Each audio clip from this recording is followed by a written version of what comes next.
Welcome to Bite at a Time Books, where we read you your favorite classics one bite at a time. My name is Bree Carlile, and I love to read and wanted to share my passion with listeners like you. If you want to know what's coming next and get updates from me, Bree, sign up for our newsletter at biteatatimebooks.com. Be sure to follow the show on your favorite podcast platform so you get all the new episodes. Or you can follow the show on YouTube, where we have playlists for all the stories. We're part of the Bite at a Time Books Productions Network. If you'd also like to hear what inspired your favorite classic author to write their novels, and what was going on in the world at the time, check out the Bite at a Time Books Behind the Story podcast, Tuesdays, wherever you listen to podcasts. Today we'll be continuing The Great Gatsby by F. Scott Fitzgerald. Chapter 3, Part 1. There was music from my neighbor's house through the summer nights. In his blue gardens, men and girls came and went, like moths among the whisperings and the champagne and the stars. At high tide in the afternoon, I watched his guests diving from the tower of his raft, or taking the sun on the hot sand of his beach, while his 2 motorboats slit the waters of the Sound, drawing aquaplanes over cataracts of foam. On weekends, his Rolls-Royce became an omnibus, bearing parties to and from the city between 9 in the morning and long past midnight, while his station wagon scampered like a brisk yellow bug to meet all trains. And on Monday, 8 servants, including an extra gardener, toiled all day with mops and scrubbing brushes and hammers and garden shears, repairing the ravages of the night before. Every Friday, 5 crates of oranges and lemons arrived from a fruiterer in New York. Every Monday, these same oranges and lemons left his back door in a pyramid of pulpless halves. There was a machine in the kitchen, which could extract the juice of 200 oranges in half an hour, if a little button was pressed 200 times by a butler's thumb.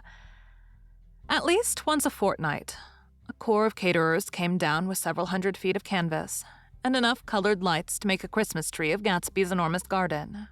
On buffet tables, garnished with glistening hors d'oeuvre, spiced baked hams crowded against salads of harlequin designs, and pastry pigs and turkeys bewitched to a dark gold. In the main hall, a bar with a real brass rail was set up, and stocked with gins and liquors and with cordials so long forgotten that most of his female guests were too young to know one from another. By 7 o'clock, the orchestra has arrived. No thin 5-piece affair, but a whole pit full of oboes and trombones and saxophones and viols and cornets and piccolos, and low and high drums. The last swimmers have come in from the beach now and are dressing upstairs. The cars from New York are parked 5 deep in the drive, and already the halls and salons and verandas are gaudy with primary colors, and hair bobbed in strange new ways, and shawls beyond the dreams of Castile. The bar is in full swing, and floating rounds of cocktails permeate the garden outside, until the air is alive with chatter and laughter and casual innuendo and introductions forgotten on the spot, and enthusiastic meetings between women who never knew each other's names. The lights grow brighter as the earth lurches away from the sun. And now the orchestra is playing yellow cocktail music, and the opera of voices pitches a key higher. Laughter is easier, minute by minute, spilled with prodigality, tipped out at a cheerful word.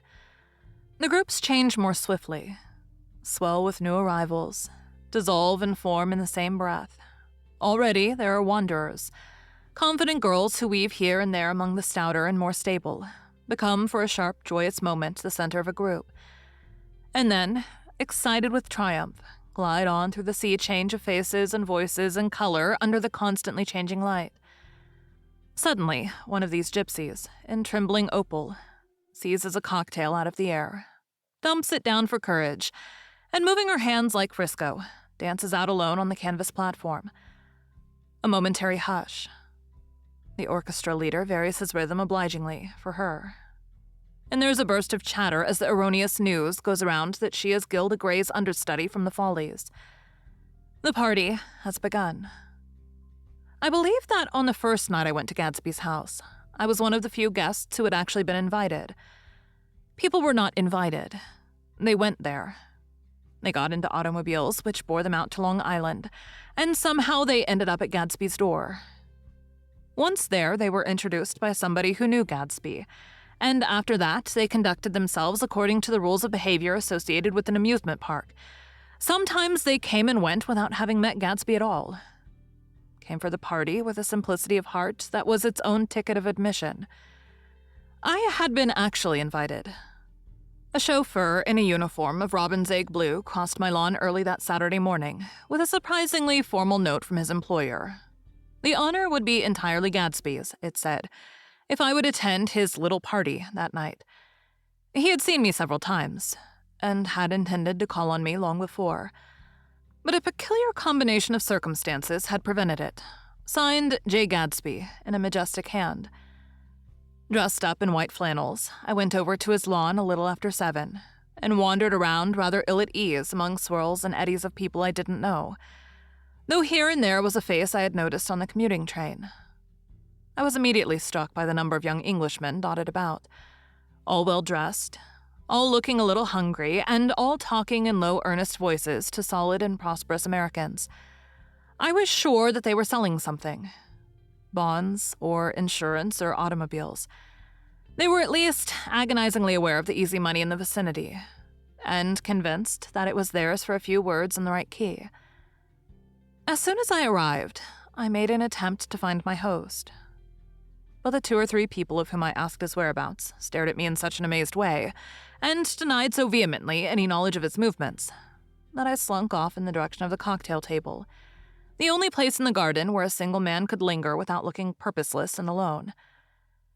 I was on my way to get roaring drunk from sheer embarrassment, when Jordan Baker came out of the house and stood at the head of the marble steps, leaning a little backward, and looking with contemptuous interest down into the garden. Welcome or not, I found it necessary to attach myself to someone before I should begin to address cordial remarks to the passers-by. "Hello," I roared, advancing toward her. My voice seemed unnaturally loud across the garden. "I thought you might be here." She responded absently as I came up. "I remembered you lived next door to—" She held my hand impersonally as a promise that she'd take care of me in a minute, and gave ear to 2 girls in twin yellow dresses who stopped at the foot of the steps. "Hello," they cried together. "Sorry you didn't win." That was for the golf tournament. She had lost in the finals the week before. "You don't know who we are," said one of the girls in yellow, "but we met you here about a month ago." "You've dyed your hair since then," remarked Jordan. And I started, but the girls had moved casually on, and her remark was addressed to the premature moon. Produced like the supper, no doubt, out of a caterer's basket. With Jordan's slender golden arm resting in mine, we descended the steps and sauntered about the garden. A tray of cocktails floated at us through the twilight, and we sat down at a table with the 2 girls in yellow and 3 men, each one introduced to us as Mr. Mumble. "Do you come to these parties often?" inquired Jordan of the girl beside her. "The last one was the one I met you at," answered the girl, in an alert, confident voice. She turned to her companion. "Wasn't it for you, Lucille?" It was for Lucille, too. "I like to come," Lucille said. "I never care what I do, so I always have a good time. When I was here last, I tore my gown on a chair, and he asked me my name and address. Inside of a week, I got a package from Courier's with a new evening gown in it." "Did you keep it?" asked Jordan. "Sure I did. I was going to wear it tonight, but it was too big in the bust and had to be altered. It was gas blue with lavender beads. $265. "There's something funny about a fellow that'll do a thing like that," said the other girl eagerly. "He doesn't want any trouble with anybody." "Who doesn't?" I inquired. "Gatsby. Somebody told me—" The 2 girls and Jordan leaned together confidentially. "Somebody told me they thought he killed a man once." A thrill passed over all of us. The 3 Mr. Mumbles bent forward and listened eagerly. "I don't think it's so much that," argued Lucille skeptically. "It's more that he was a German spy during the war." One of the men nodded in confirmation. "I heard that from a man who knew all about him. Grew up with him in Germany," he assured us positively. "Oh, no," said the first girl. "It couldn't be that, because he was in the American Army during the war." As our credulity switched back to her, She leaned forward with enthusiasm. "You look at him sometimes when he thinks nobody's looking at him. I'll bet he killed a man." She narrowed her eyes and shivered. Lucille shivered. We all turned and looked around for Gatsby. It was testimony to the romantic speculation he inspired that there were whispers about him from those who had found little that it was necessary to whisper about in this world. The first supper, there would be another one after midnight, was now being served, and Jordan invited me to join her own party, who were spread around a table on the other side of the garden. There were 3 married couples, and Jordan's escort, a persistent undergraduate given to violent innuendo, and obviously under the impression that sooner or later, Jordan was going to yield him up her person to a greater or lesser degree. Instead of rambling, this party had preserved a dignified homogeneity, and assumed to itself the function of representing the staid nobility of the countryside. East Egg condescending to West Egg, and carefully on guard against its spectroscopic gaiety. "Let's get out," whispered Jordan, after a somehow wasteful and inappropriate half-hour. "This is much too polite for me." We got up, and she explained that we were going to find the host. I had never met him, she said, and it was making me uneasy. The undergraduate nodded in a cynical, melancholy way. The bar, where we glanced first, was crowded. But Gatsby was not there. She could not find him from the top of the steps, and he wasn't on the veranda. On a chance, we tried an important-looking door and walked into a high Gothic library, paneled with carved English oak, and probably transported complete from some ruin overseas. A stout, middle-aged man with enormous owl-eyed spectacles was sitting somewhat drunk on the edge of a great table, staring with unsteady concentration at the shelves of books. As we entered, he wheeled excitedly around and examined Jordan from head to foot. "What do you think?" he demanded impetuously. "About what?" He waved his hand toward the bookshelves. "About that. As a matter of fact, you needn't bother to ascertain. I ascertained. They're real." "The books?" He nodded. "Absolutely real. Have pages and everything. I thought they'd be a nice, durable cardboard. Matter of fact, they're absolutely real. Pages and... Here, let me show you." Taking our skepticism for granted, he rushed to the bookcases and returned with Volume 1 of the Stoddard Lectures. "See?" he cried triumphantly. "It's a bona fide piece of printed matter. It fooled me. This fellow's a regular Belasco. It's a triumph. What thoroughness. What realism. Knew when to stop, too. Didn't cut the pages. But what do you want? What do you expect?" He snatched the book from me and replaced it hastily on its shelf, muttering that if one brick was removed, the whole library was liable to collapse. "Who brought you?" he demanded. "Or did you just come?" "I was brought. Most people were brought." Jordan looked at him alertly, cheerfully, without answering.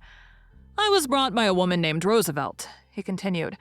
"Mrs. Claude Roosevelt. Do you know her? I met her somewhere last night. I've been drunk for about a week now, and I thought it might sober me up to sit in the library." "Has it?" "A little bit, I think. I can't tell yet. I've only been here an hour. Did I tell you about the books? They're real. You told us." We shook hands with him gravely and went back outdoors. There was dancing now on the canvas in the garden. Old men pushing young girls backward in eternal graceless circles. Superior couples holding each other tortuously, fashionably, and keeping in the corners. And a great number of single girls dancing individually or relieving the orchestra for a moment of the burden of the banjo or the traps. By midnight, the hilarity had increased. A celebrated tenor had sung in Italian, and a notorious contralto had sung in jazz. And between the numbers, people were doing stunts all over the garden, while happy, vacuous bursts of laughter rose toward the summer sky. A pair of stage twins, who turned out to be the girls in yellow, did a baby act in costume, and champagne was served in glasses bigger than finger bowls. The moon had risen higher, and floating in the sound was a triangle of silver scales, trembling a little to the stiff, tinny drip of the banjos on the lawn. I was still with Jordan Baker. We were sitting at a table with a man of about my age and a rowdy little girl, who gave way upon the slightest provocation to uncontrollable laughter. I was enjoying myself now. I had taken 2 fingerbowls of champagne, and the scene had changed before my eyes into something significant, elemental, and profound. At a lull in the entertainment, the man looked at me and smiled. "Your face is familiar," he said politely. "Weren't you in the 1st Division during the war?" "Why, yes. I was in the 28th Infantry. I was in the 16th until June 1918. I knew I'd seen you somewhere before." We talked for a moment about some wet, gray little villages in France. Evidently, he lived in this vicinity, for he told me that he had just bought a hydroplane and was going to try it out in the morning. "Want to go with me, old sport? Just near the shore along the Sound." "What time?" "Any time that suits you best." It was on the tip of my tongue to ask his name, when Jordan looked around and smiled. "Having a gay time now?" she inquired. "Much better." I turned again to my new acquaintance. "This is an unusual party for me. I haven't even seen the host. I live over there." I waved my hand at the invisible hedge in the distance, and this man Gatsby sent over his chauffeur with an invitation. For a moment, he looked at me as if he failed to understand. "I'm Gatsby," he said suddenly. "What?" I exclaimed. "Oh, I beg your pardon. I thought you knew, old sport. I'm afraid I'm not a very good host." He smiled understandingly. Much more understandingly. It was one of those rare smiles with a quality of eternal reassurance in it that you may come across 4 or 5 times in life. It faced, or it seemed to face, the whole eternal world for an instant, and then concentrated on you, with an irresistible prejudice in your favor. It understood you just so far as you wanted to be understood, believed in you as you would like to believe in yourself, and assured you that it had precisely the impression of you that at your best you hoped to convey. Precisely at that point, it vanished, and I was looking at an elegant young roughneck, a year or 2 over 30, whose elaborate formality of speech just missed being absurd. Some time before he introduced himself, I'd got a strong impression that he was picking his words with care. Almost at the moment when Mr. Gatsby identified himself, a butler hurried toward him with the information that Chicago was calling him on the wire. He excused himself with a small bow that included each of us in turn. "If you want anything, just ask for it, old sport," he urged me. "Excuse me, I will rejoin you later." When he was gone, I turned immediately to Jordan, constrained to assure her of my surprise. I had expected that Mr. Gatsby would be a florid and corpulent person in his middle years. "Who is he?" I demanded. "Do you know?" "He's just a man named Gatsby." "Where is he from, I mean, and what does he do?" "Now you're started on the subject," she answered with a wan smile. "Well, he told me once he was an Oxford man." A dim background started to take shape behind him, but at her next remark it faded away. "However, I don't believe it." "Why not?" "I don't know," she insisted. "I just don't think he went there." Something in her tone reminded me of the other girls. "I think he killed a man," and had the effect of stimulating my curiosity.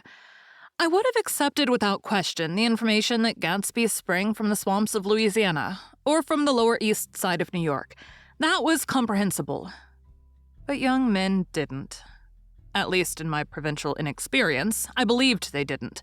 Drift coolly out of nowhere and buy a palace on Long Island Sound.